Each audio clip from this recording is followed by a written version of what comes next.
Our platform is growing, ladies and gentlemen. We've just crossed 60,000 subscribers thanks to you. It's been 2 years and 5 months since we set out on this journey, and thank God we did. First of all, I want to thank the Lord and thank all that have supported our channel from the very beginning.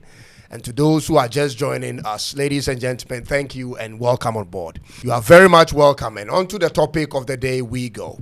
I have received a total of 5 different calls in the last 24 hours from people who claim to be prominent Igbo leaders of different groups concerning my take on the Igbo king in Ghana story. Ladies and gentlemen, I'm going to share some portion of their conversation with you and leave out their names, and I believe you want to see or hear what they had to say. So buckle up and let's get rolling. First of all, do well to subscribe if today is your first time here. Thank you. Let's get into it.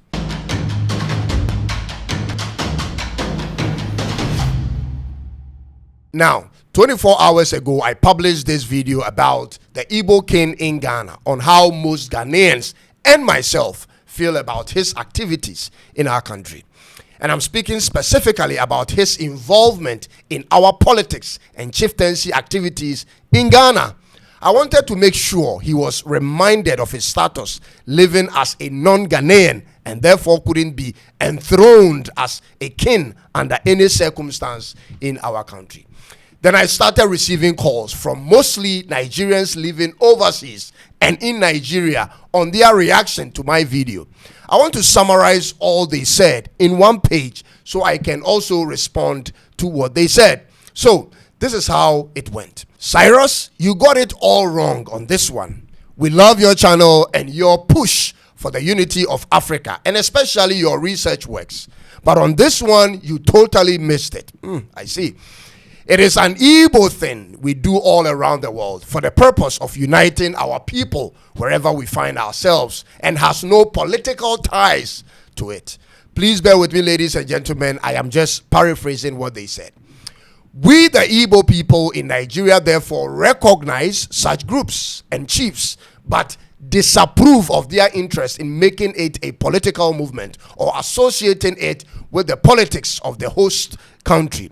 They also said that's how we, the Igbo people, are able to bring our people under checks when it has to do with doing the right things in the countries where we live. Therefore, we have similar associations in other states in Nigeria and in every other part of Africa. This is coming from them. However, our true kings in Nigeria bears the title of Obi, as in the Obi of Onisha, for instance. I hope I'm pronouncing it right. Those are the royalties we have and submit to according to them.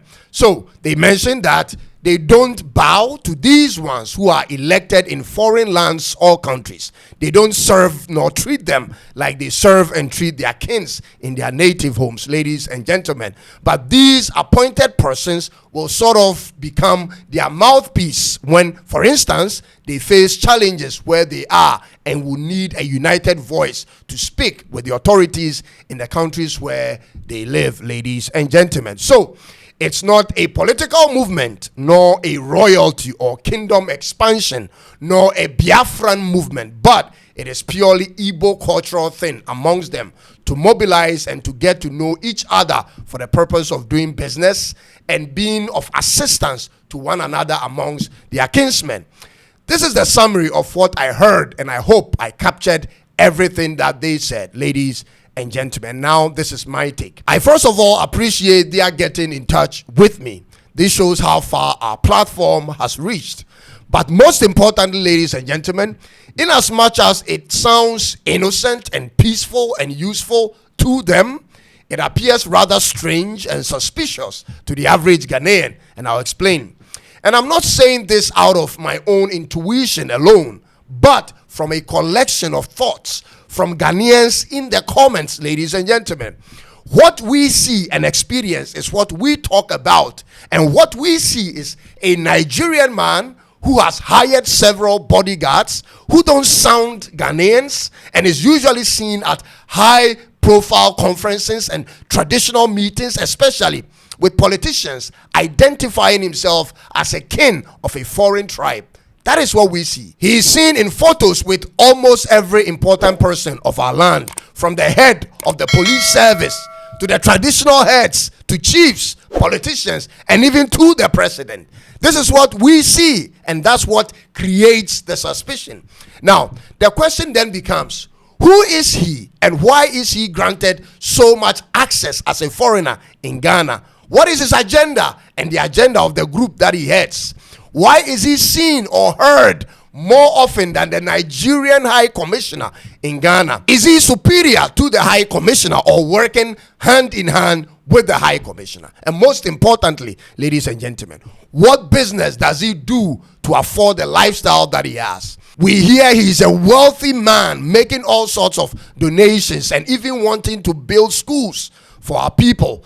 But what is his source of income? That is what people want to know. This is the curiosity on the minds of many Ghanaians due to the experiences we've had with the people from Nigeria over the years. We've had Nigerians live in our country who were very generous and helpful in the community, only to later discover they were in the business of transporting or kidnapping underage girls from their country to Ghana to engage in prostitution. These are facts. These types of stories are not just known in Ghana, but all around the world where Nigerians reside. Therefore, people will usually want to know the source of income of such people. Ladies and gentlemen, these are legit questions anyone who is not used to these types of associations by foreigners or groups must ask. Ladies and gentlemen, we have hundreds of thousands of Nigerians living in Ghana.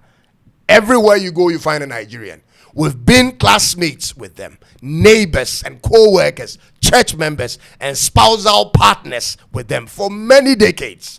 We know what some of them are capable of doing when an opportunity presents itself. Therefore, it will be totally naive on our part to not be watchful and careful when dealing with some of them. For it is better to be preserved while being overly protected than to be surprised in our naivety, ladies and gentlemen. Now, with this information given me, which I have done my checks and concluded it is true, I will grant the man his peace, but still observe from far. And I would encourage every one of us to do same if possible. Ladies and gentlemen, he is not a king, but the mouthpiece of the kinsmen of the Igbo people in Ghana. Ghanaians have something similar to that in other countries, but we do it differently. We may form an association in other countries with someone leading us, but not refer to him as a king. And we usually form a Ghanaian association and not a tribal one. In all the countries I've traveled to across the world, I've been in such meetings of an association of all Ghanaians from different tribes, but theirs is rather based on tribes alone, which is okay by me since that's what they want to do. We cannot stop any group of people or people from meeting themselves. That is not against the law. But this speaks more about the level of division in Nigeria. I don't think there is any country in the world more divided than Nigeria. Nothing comes close, ladies and gentlemen. They are either divided by tribal lines or by their politics or by religion. And their divide is very visible, ladies and gentlemen. And it is what it is. As Ghanaians, we will continue to embrace people and be hospitable in our reception to all people, whether from within Africa or from the diaspora. And we would expect others to reciprocate that.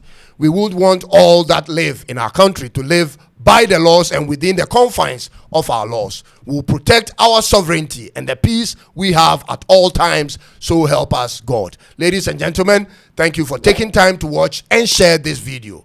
Really, I want you to share this video to help us grow even more. I'll come your way again with another one very soon. Until then, God bless our homeland Ghana and make our nation great and strong. It is bye-bye for now.